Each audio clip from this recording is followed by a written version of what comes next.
മഴതോരും മുൻപേ സീരിയലിൻ്റെ latest episode review ആണ് പറയുന്നത്. അങ്ങനെ രോഹിത്തിനാണെങ്കിൽ പണി ഒട്ടും തന്നെ കുറവില്ലായിരിക്കും. അലീന അവളെ കൊണ്ട് പറ്റുന്ന രീതിയിലൊക്കെ അവനെ നോക്കുന്നുണ്ട്.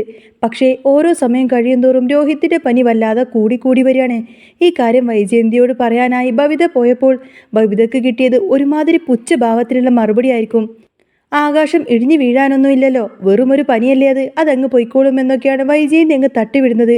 പോരാത്തതിന് അവനെ ശുശ്രൂഷിക്കാൻ അലീന അവിടെ ഉണ്ടല്ലോ, അവൾ അത് നോക്കിക്കോളും എന്നുകൂടി പറഞ്ഞപ്പോൾ ബബിതയ്ക്കത് സഹിക്കാൻ പറ്റിയില്ല.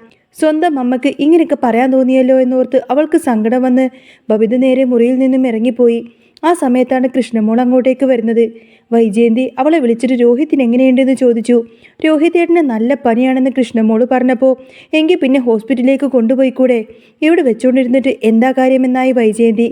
അമ്മേ, രോഹിതേട്ടൻ ഹോസ്പിറ്റലിലേക്ക് വരാൻ തയ്യാറാവണ്ടേ, അന്ന് ഡോക്ടർ വന്നപ്പോൾ തന്നെ പറഞ്ഞതാണ്, പക്ഷേ രോഹിതേട്ടൻ സമ്മതിക്കില്ല എന്ന് കൃഷ്ണമോൾ മറുപടി കൊടുത്തു. അന്നേരം വൈജയന്തി അടുത്ത പല്ലവി തുടങ്ങി. രോഹിത്തല്ല, ചിലപ്പോൾ ആ അലീനയായിരിക്കും അവിടെ അവനെ വിടാത്തത്.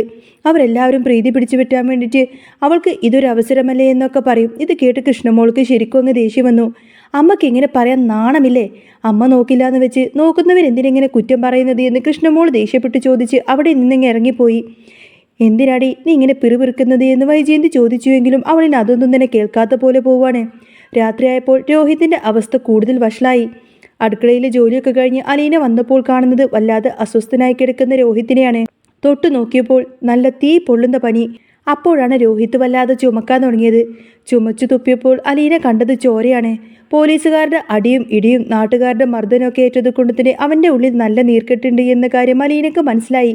ഉടനെ തന്നെ ഹോസ്പിറ്റലിലേക്ക് പോകാമെന്ന് അലീന പറഞ്ഞുവെങ്കിലും രോഹിത്ത് സമ്മതിച്ചില്ല. ആ സമയത്ത് അങ്ങോട്ടേക്ക് വന്ന ബബിതയോട് അലീന കാര്യം പറഞ്ഞു. ബബിത നിർബന്ധിച്ചിട്ടും രോഹിത്ത് വഴങ്ങിയില്ല. ഒടുവിൽ അലീന പറഞ്ഞതനുസരിച്ച് ബബിത ചൂടുവെള്ളം കൊണ്ടുവന്നു. അലീന അവൻ്റെ ഷർട്ട് മാറ്റി ശരീരം നന്നായി തുടച്ചു കൊടുത്തു. രോഹിതേട്ടൻ ചോറ് തുപ്പുന്നുണ്ട് എന്ന കാര്യം അലീന ബബിതയോട് പറഞ്ഞപ്പോൾ അവൾക്കാകെ സങ്കടമായി. അച്ഛനെ വിളിക്കട്ടെ എന്ന് ബബിത ചോദിച്ചുവെങ്കിലും അച്ഛനെ വെറുതെ ടെൻഷൻ അടിപ്പിക്കണ്ട എന്ന് പറഞ്ഞ് അലീന അത് തടഞ്ഞു. രാത്രി മുഴുവൻ ഉറങ്ങാതെ അലീന രോഹിത്തിന് കാവലിരുന്നു. കൃഷ്ണമോള് ഇതൊക്കെ കാണുന്നുണ്ടായിരുന്നു. അവൾ ബാലേന്ദ്രനെ പോയി വിവരം അറിയിച്ചു.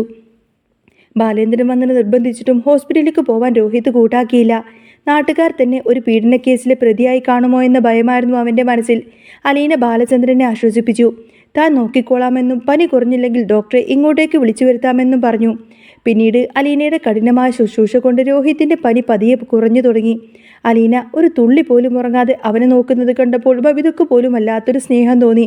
പിറ്റേന്ന് വൈജയന്തി ബബിതയെ വിളിച്ച് കാര്യങ്ങളൊക്കെ ചോദിച്ചപ്പോൾ ബബിത നന്നായി തന്നെ മറുപടി കൊടുത്തു.